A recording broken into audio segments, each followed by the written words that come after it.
Good afternoon, everybody. Bill Thornton, SoCalSabre here. How are you all doing on this really windy day here in the high desert in Southern California? But I'll take it compared to my hometown where I was born and raised, Buffalo. I don't know if anybody's seen the snow going on there, but that's been kind of nuts. They've actually postponed the Buffalo Bills playoff game till tomorrow because of it.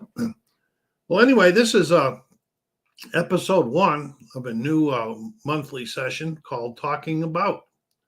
And, it's going to either be I'll bring subjects up if anybody comes on, anybody's on and they want to bring up a subject, that's fine with me. The only things that are off bounds on my channel is talking about politics or religion. Other things we can talk about, whatever. So this is episode 1 of Talking About. And, hoping to draw some sort of people to come on board. And first thing I'll talk about is collections. I guess I consider I've been a collector. When I was thinking about this earlier today, I guess I consider someone part of being a collector for all my life. I remember now when I was young, the big thing was baseball cards and 45 records. Now, of course, living on the welfare, we didn't have a lot of money. And so, those collections didn't get very big at all. It was, on the rare occasion where I'd get enough money for a 45 or go down and buy some packs of baseball cards. But I remember doing it, and I remember enjoying it. And, then, let's see, then I went into the military. And while I was in the military at the beginning, not much was happening, but I did start to collect a couple albums and so forth, but not very much. It wasn't until the mid-'70s when I started collecting more albums. And then I collected them through the 90s when the albums started going out of not being available. And so I started buying CDs then. So I got a pretty good collection size of those things. I've got probably 400 plus albums and 750 CDs. So that's quite a good collection for me. I know there's people out there that have a lot more. Like I saw one guy that's got a collection of like 10,000 CDs.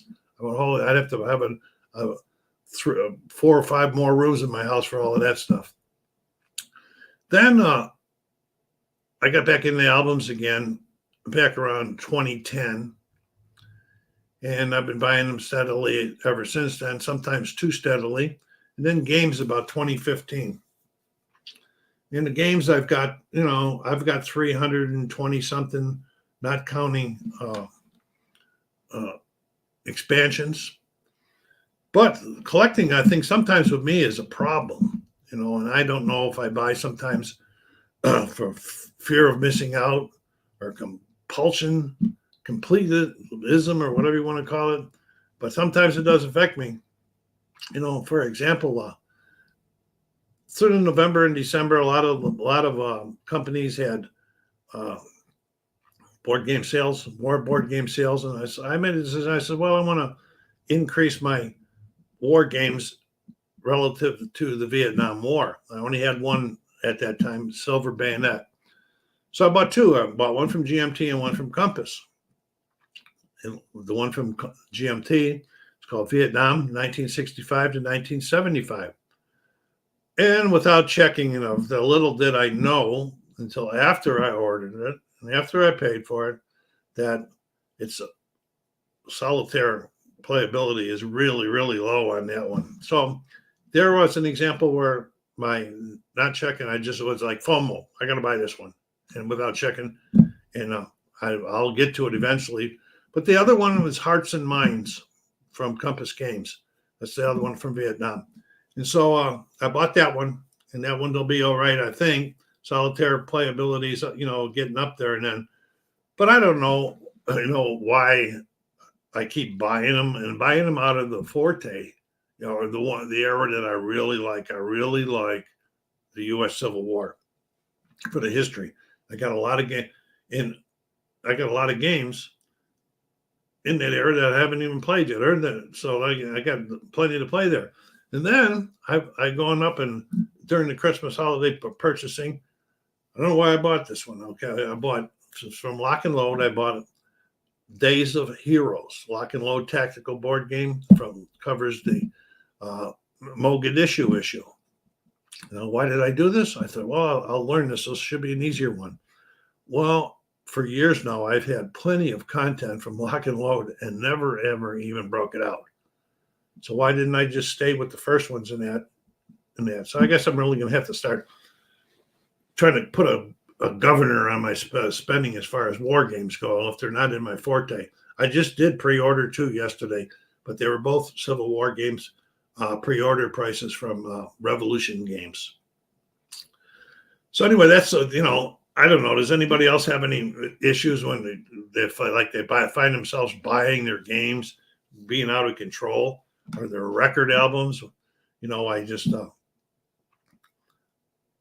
I tried to make it recently. I tried to make it, if it's a new release and something that I don't have, and this from a group I really like, I'll pick it up.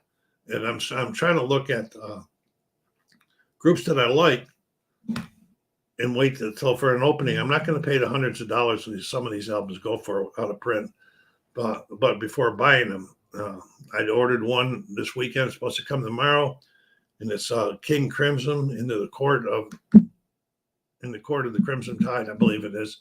I've wanted this one for a long, long time, and it was hard to get. It was just re-released this week, and so I picked that up. So anyway, that's my problem that I have with games and collections. But I've been a collector, Sometimes I'm a little crazy about it. One time during my life, I was going on like a weekly trip twice a year. Some of them are driving, some there. But during those times, I always checked where I was going to see if there was a hard rock cafe, because I like hard rock cafes, because I like rock and roll music. And so then I started getting carried away. And now I just counted today. I have 27 shot glasses from different hard rock cafes. That means that I have visited them. The shot glass means are the ones, the purchasers of ones that I visit. That's to San Francisco, I did visit it. But I have other hats that people have bought me for places I didn't go. And then, so I got a lot of hats too, because I would buy a hat and a shot glass. So, in fact, I had to take some of the hats and put them in a box and store them away because they were getting a little bit out of control. I got in my bedroom, I got them all hanging up on a wall. A lot of them anyway, not all of them anymore. So that's how I get carried away with things, and I have hard rock t-shirts, but not from every place either. And so that's how I get carried away with collections, and then, I don't know if this could be considered a collection or a tradition, but it's probably traditions, but I'll skip it for now in case I ever cover traditions. So anybody out there what kind of collections do you guys got going? I see we got a few people watching. I'd be interested in seeing what kind of collections you have. And like in my games, guys that know I have a lot of war games, I have multiplayer games, and I have a lot of sports games. So, try to keep them rotating somewhat so everybody on the channel can get to see a little bit that they like. I don't know, is anybody watching this Dallas Green Bay football game over there? I got it on over here. Yeah, right now, Green Bay's putting a whipping on them. I don't know if Dallas can come back again. I'm glad I'm not with my son-in-law today. He's a big Dallas fan. Of course, I wouldn't be saying nothing bad about him because Buffalo Bills have to play tomorrow. If the storm lets them play.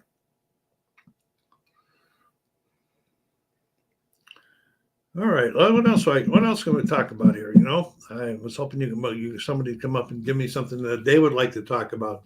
I hate to always be the one to pick out the subject. And let's see what else we got. I got any more notes over here I can look at? No, I don't have any more notes on that. All I had was collections and wanted to talk about the games and my FOMO. For those of you who don't know what that stands for, it's fear of missing out. K2 Wiz, thank you for coming on. And K2 Wiz says, likes to collect anything 80s. Well, that's kind of neat. I would have never have thought of doing anything as far as a era like that. A lot of good music in the 80s. I can know that much. But where was I in the 80s? I was still in the Air Force till 86. what are some of the things that you pick up? What do you have the most of?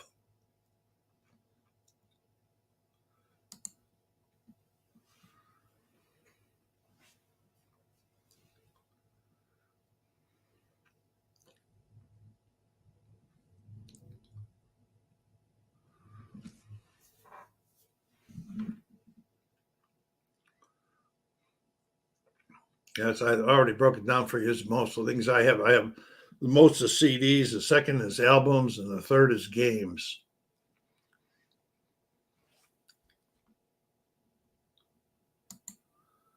Oh, Nintendo games. Good choice. Break my heart. I got really, I had everything. Nintendo, the Nintendo 64s, the Dreamcast. My family and I have always been into console stuff. I had the Xboxes a year, and then my family's all got them, and they got Nintendos, and I got a Switch. But I don't know how many years ago it was in a garage sale. I said, I'm going to try to see if I can sell any of these things. And I sold them all off. How dumb I was. Now I wish I had them. If I had them back, I would never sell them all off again.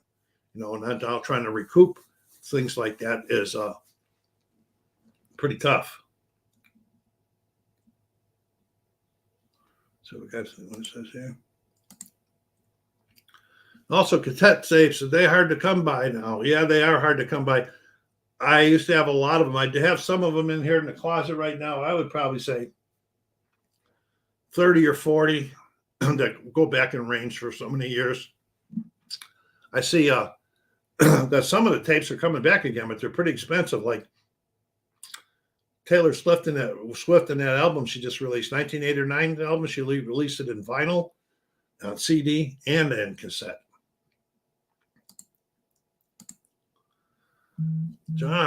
Joshua Hauser, thanks for coming by and stopping by. The balance between collecting things I like versus not accumulating too much stuff is challenging psychologically for me.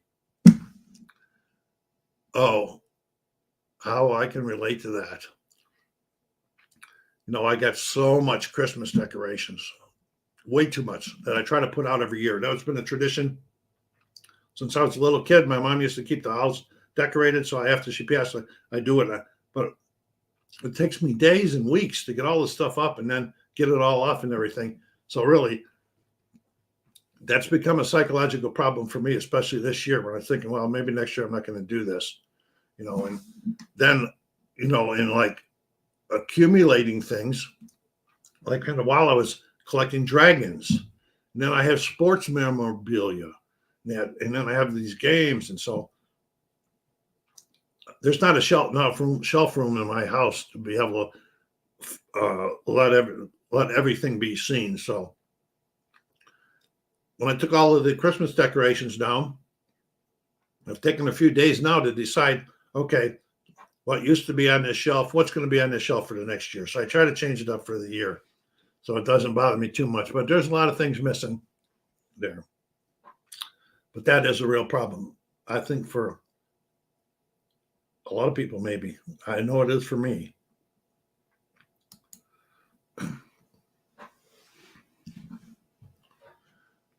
And what do we got going here right now? When I was talking about the Christmas stuff, I was thinking about something else. I was thinking about traditions. I talked about traditions earlier. How long can traditions supposed to go? Back in 1985, I invited my mother to move out to George Air Force Base in California to live with me because her husband had terminal cancer. They were living in Buffalo, New York, and they moved out. And then we bought a house and moved in 87. So in 1987, my mother had bought a Christmas bear. These kind of bears that are about this big, and on their legs they have the year 1987. Well, my mother's not around anymore. Well, that tradition is still going. We have bears from 1987 all the way to 2023. So I don't know if this tradition needs to stop too, because I ain't got much more room for bears in my house. Let me see what we got. Any Strat-O-Matic on the channel soon? I don't have any in the plans, but now that you asked, I will work on something. What's your?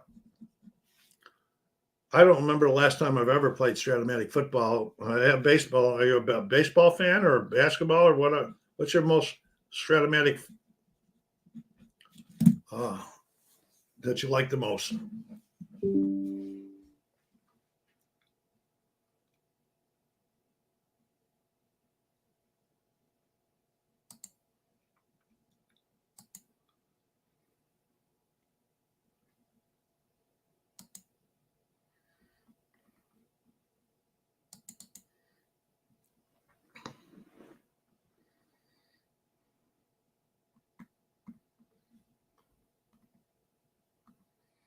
Because I always do people, if they ask me to do something, I always look in and try to accommodate their requests.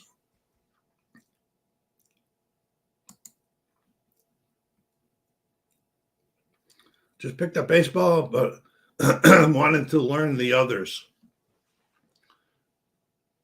Yeah, if you stay basic in the basketball, it's relatively easy to learn. I have never gone into the advanced of the basketball. It's been so long since I played the football, I really don't remember the first thing right now about how to play it.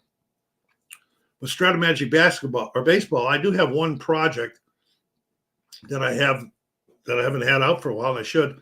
What it is I took the last All-Star rosters, and I randomly drafted 6 or 8 teams of all of these. Did I say All-Star rosters? Hall of Fame rosters, players. Excuse me, 6 or 8 teams. And then I created a league. And so what I've been doing with there is I play with the cards and the dice, but I use Strat-O-Matic PC baseball to enter the result of the dice rolls in that. That way they keeps the keeps the stats for me. So I might get I'll take a look and get that one up relatively soon to show you. I'm making myself a note here.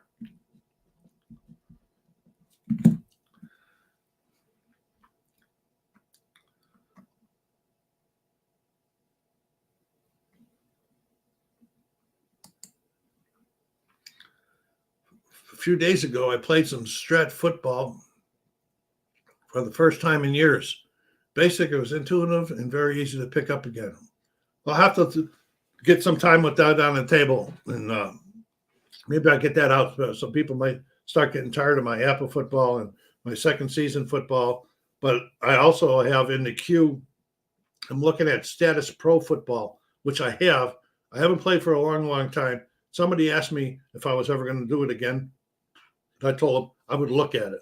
So I will be looking at your football also, see what I got on it. I don't have a lot of teams or seasons or anything, but I do know I have the football because I just happened to see the game. What's your favorite, app of baseball or app of football, and why? Well, I would have to say it's app of baseball. But hi, Mark. Thanks for stopping by. Because of its ease of play, I don't play the master. I always play basic, and when I do play it, and I have like a 1961 Detroit replay going on with app of baseball, where I play the cards and the dice, and I use replay baseball to enter the results, so it keeps the stats for me. So that's pretty cool. Plus, I've been to now, I think 7 or 8 APA tournaments. I've played in the Southern California tournament when it was in existence 3 times. Came in second place once there, and then I've played in the Vegas annual tournament 4 times. I've come in second place twice. I call it the second place. I call myself the last loser because I'm the last one to lose a game when you come in second place. But I'm registered for this coming year back up in Vegas again, and I'll be taking the 1984 Detroit Tigers in this time. And Apple football. Okay, let me talk about Apple football. Apple football is coming along in my, like when I first started learning to play Apple football a year and a half or something ago, I used to get myself frustrated, and it was me mostly because I couldn't remember all of the acronyms for the players and who's a kicker and who's a punt returner and learning all that stuff. Well, I finally started to get those down. Once I got those down, now play is moving along relatively smoothly. I do have a Apple football project going. It's the 1964 Buffalo Bills.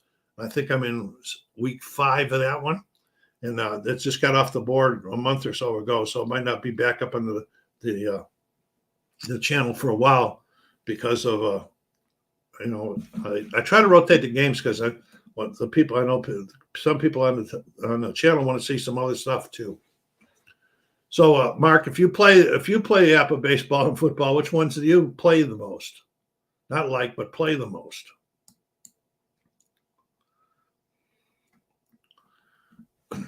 Got 7 people on board right now. I'm really happy. This is really happy that everybody's coming on, talk a little bit. Wow, I just looked over at the score of that football game. It's not very good.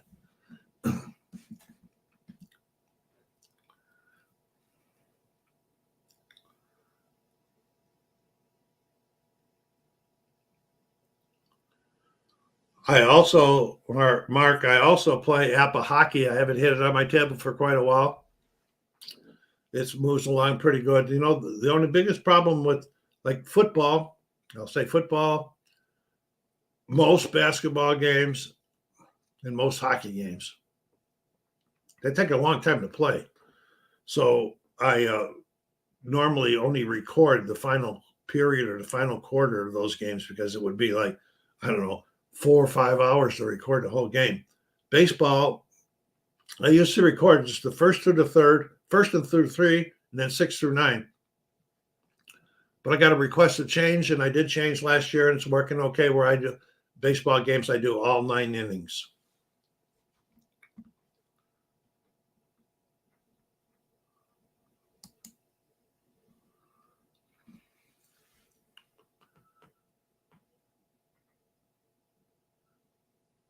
Yeah, I guess you could relate to this at a spectator store. It's just roll the dice and and check the charts. But there's a little bit more fun into it than that, especially when the tournaments. The first tournament I went to was the Southern California tournament.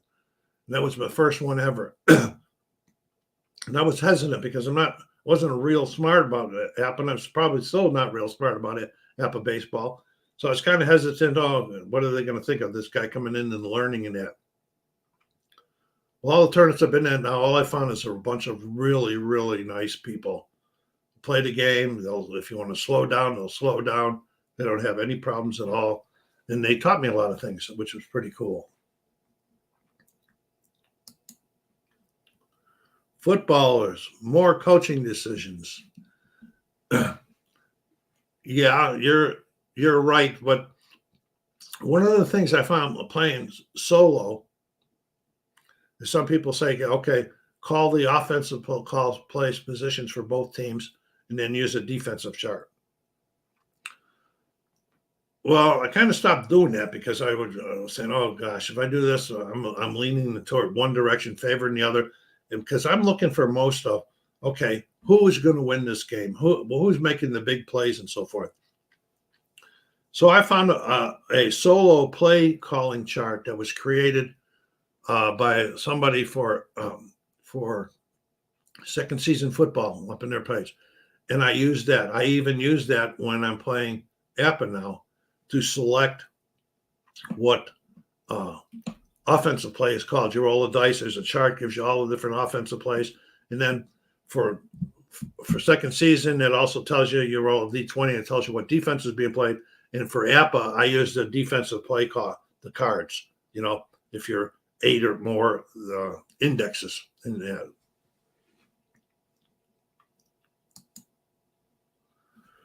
Hey, Brian, tell us about that snow out there going on. I saw a picture from my ex-daughter-in-law's house in South Buffalo this morning. It looked like it was snowing pretty crazy. It says, slow down a little bit out there. Is the game going to get in tomorrow? I hope so. It's going to get in tomorrow. I was looking forward to that.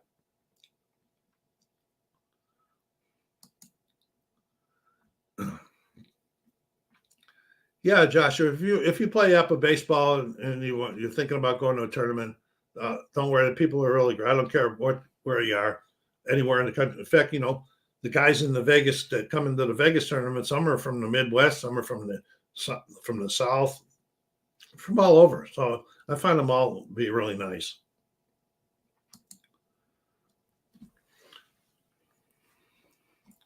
For those of you that are coming on late, we were talking about earlier about collections, and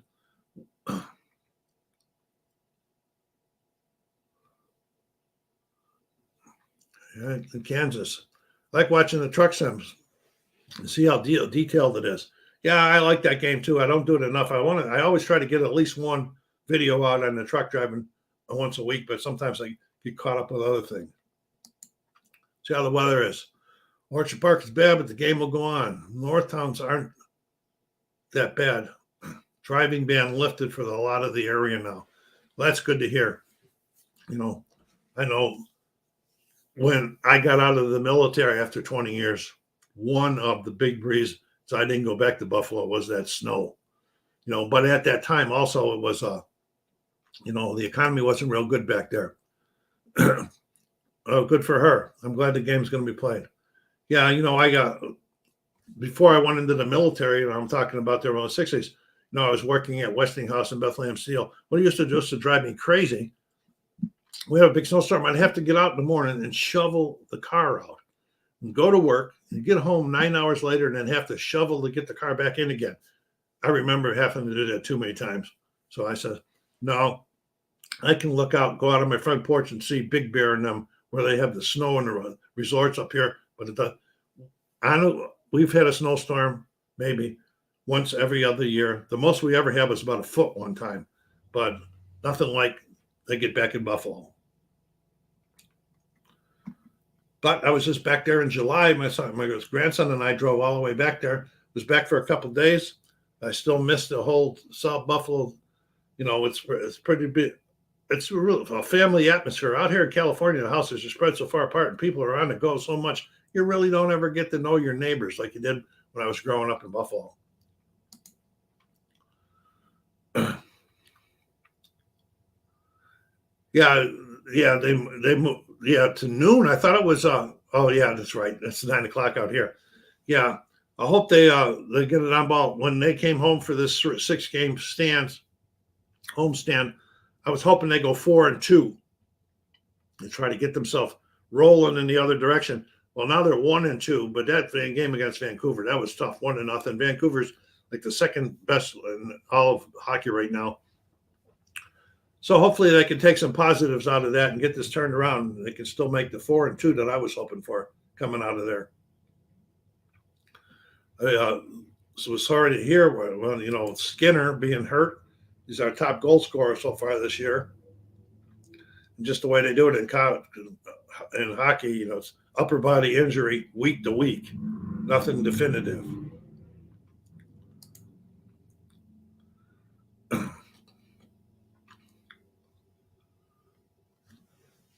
Oh, somebody wants to see a Chiefs-Bills game again. I could see that right away. That would be pretty well, but the Chiefs play well in the cold weather too. They just proved that yesterday, didn't they? Yeah, they put a beat down on Miami, and it was pretty cold out there.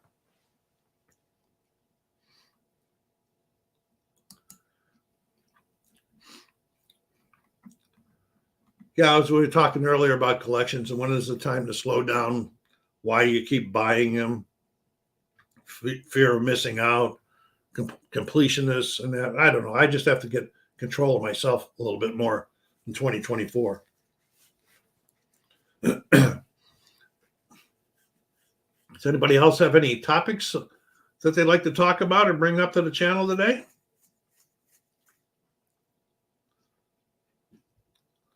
Wow, look at that score, 48-24. Texas playing well, so I might be glad if the Bills play the Chiefs instead of Texas. Yeah, that rookie quarterback of theirs has just really had a really unbelievable season. And this kid for Green Bay today is really got it dialed in.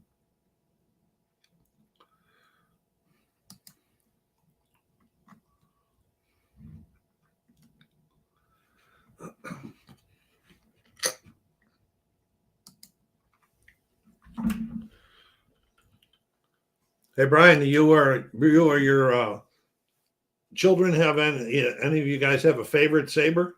This is your favorite sabers.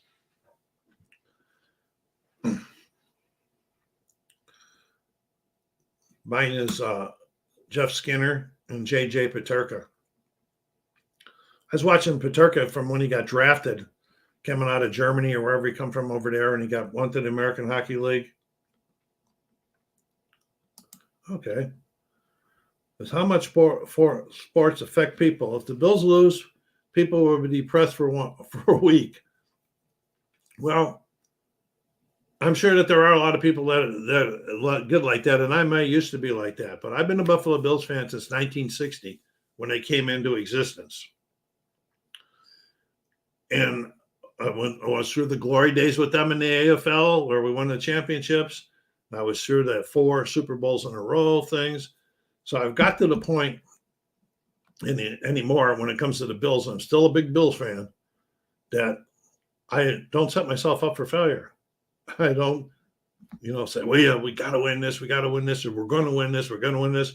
I just watch them and I'll take whatever comes, so that I don't get upset anymore about it. I always say, oh, yeah, I wish they would have done better, but it really doesn't upset me anymore. But I know some people. You're on my son's channel. They get a little riled up when the Bills leave. By the others, if you want to see some good football stuff, check out Nickel City Mafia. That's run by my son. A lot of Bills stuff. They do a lot of draft, what do you call it, fantasy football things. They do a lot of things about golf. They do have a Sabres link now also. Owen Power. Okay. Owen Power. He's 9 and he likes him. Wow. See Owen try to got himself in a little bit of a fight yesterday. Went to the defense of Darlene. That was pretty cool to see that. I think Owen needs to get a little bit more strength before he starts taking those guys on.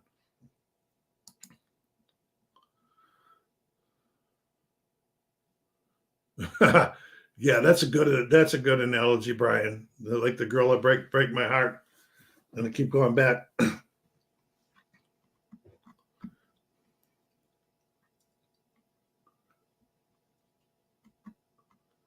Yeah, I like to be interesting in some of the other people that are on.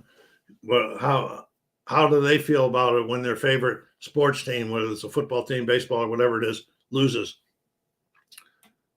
Plus, Brian, I'm also a Detroit Tiger fan. If you look at the record, we have been in the playoffs for so years. I think we're like the Sabres. So between the Sabres and the Detroit Tigers the last few years, they keep me pretty well in touch with losing. But on the other hand, as people know that I'm a big Boston Celtic fan, they're off to a really good start this year.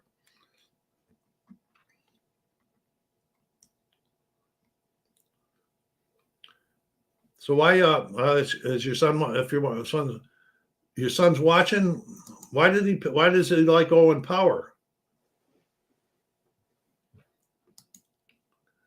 I didn't finish that story I was going to tell you about a J.J. Peterka. So I watched him and I really rooted. He did his 1 year in the American Hockey League. I really rooted for him and Jack Quinn to make the roster the following year, and they did last year when they were both rookies.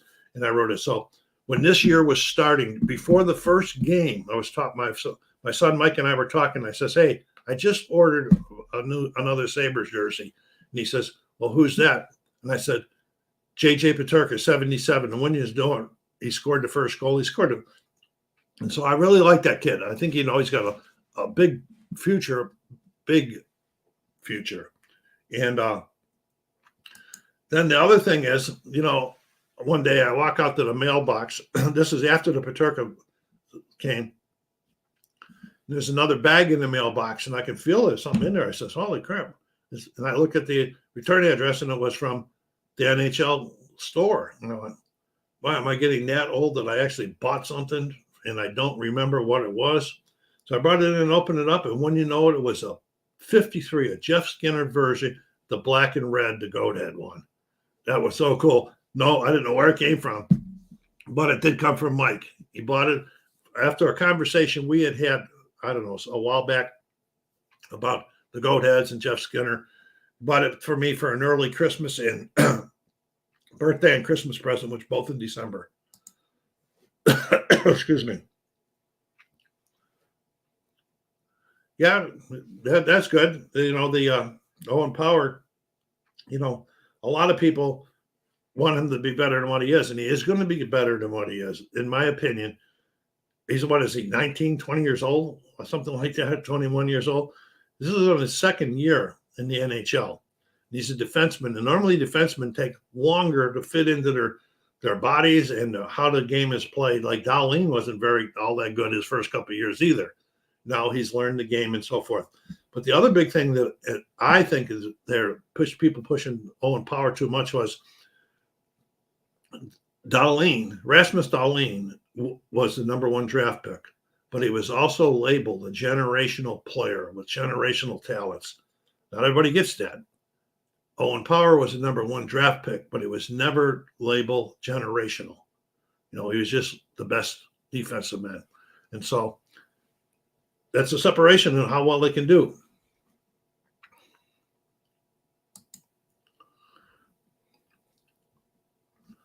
I have better memories about the Buffalo Bills games and players from when I was a kid than now.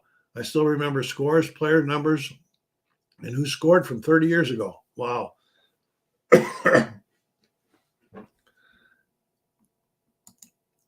Yeah, I can't remember if scored a week ago. I can't remember who scored yesterday when I'm watching. Sometimes I'm watching games.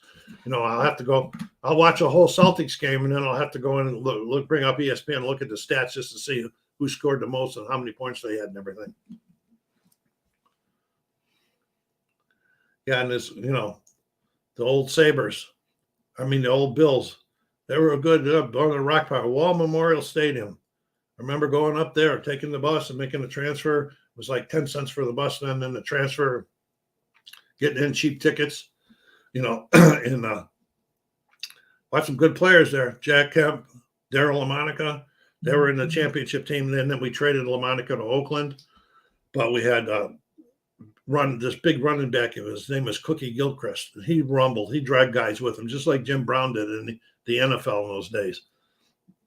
We had our speedster like a Tyreek Hill. His name was Albert DeBenion.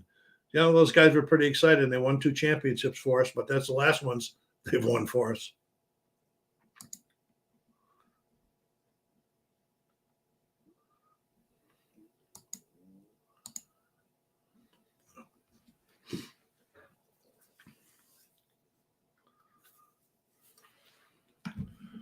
Well, I wonder, Dallas had a really good season this year, number 2 seed.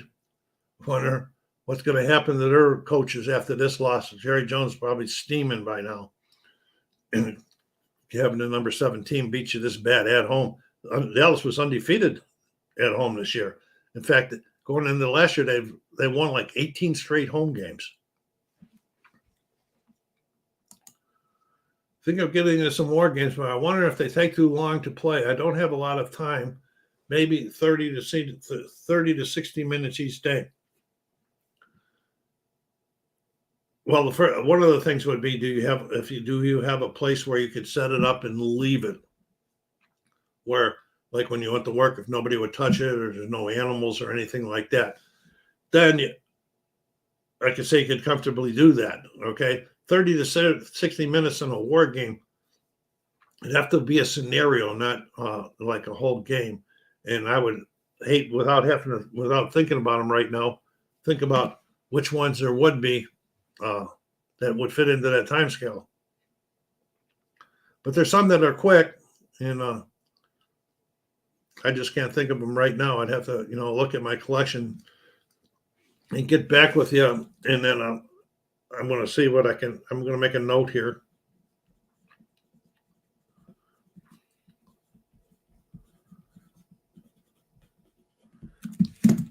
I'll do some research before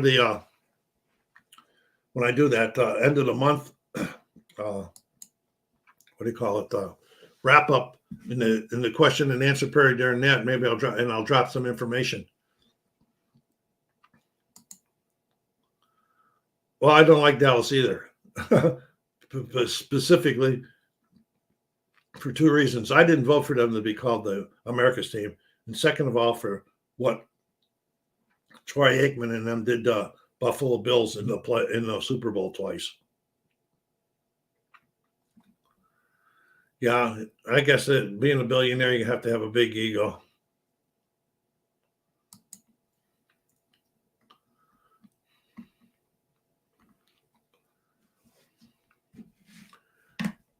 Okay, anybody else that's out there would like me to look up something? I've made myself a couple notes here about getting Strat-O-Matic baseball up on the channel again. Looking at Strat-O-Matic football, maybe bringing that back up on the channel. And I'm going to also be looking at some researching some war games for the 30 to 60 minute period. That get that back up for Brian's request.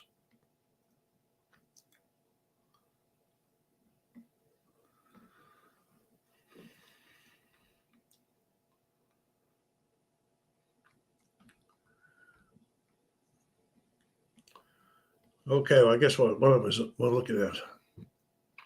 I only come up with that one thing on the collections. Why do I keep buying and stuff like that?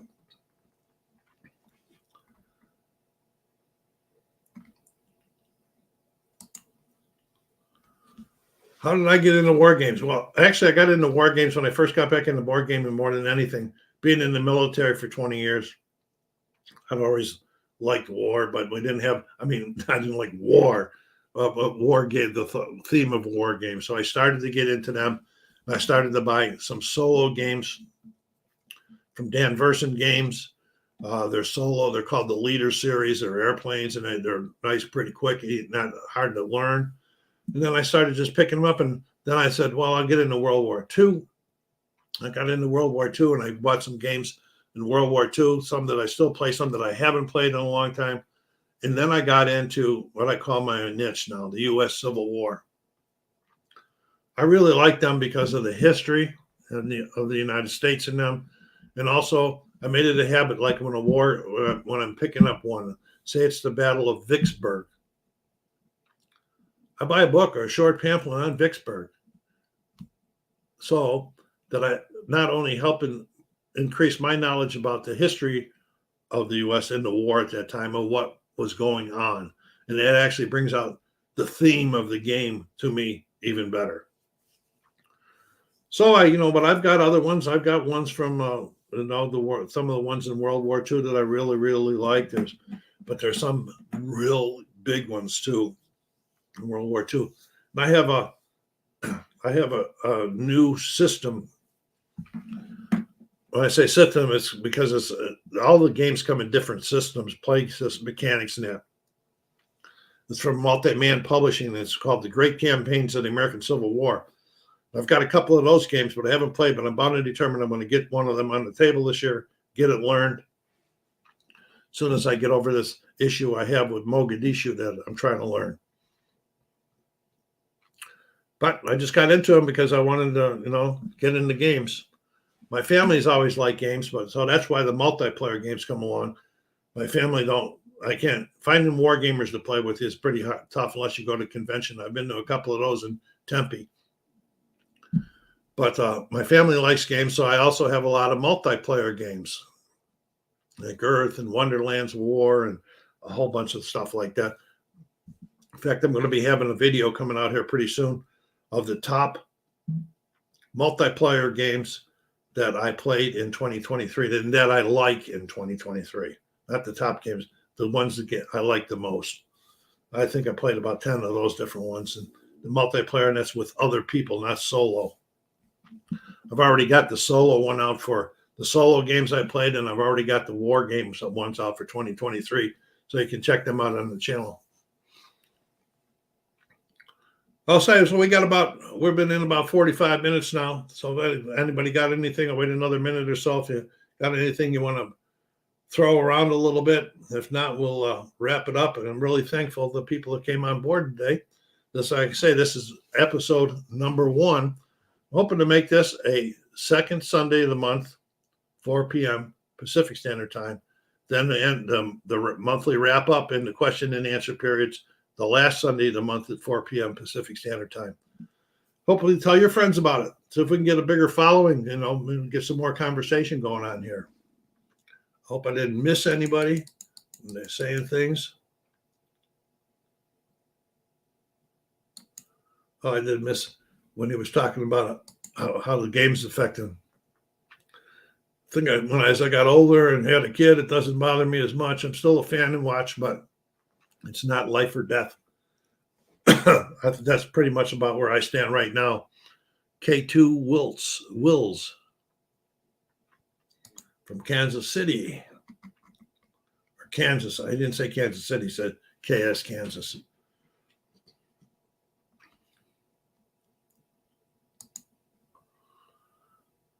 Oh, yeah, I already looked at that one.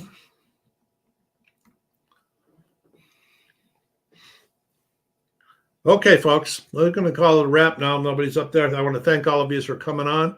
Those, if you're not, go on there and hit that like button and subscribe if you haven't done so yet. This is SoCalSabre saying take care of yourselves.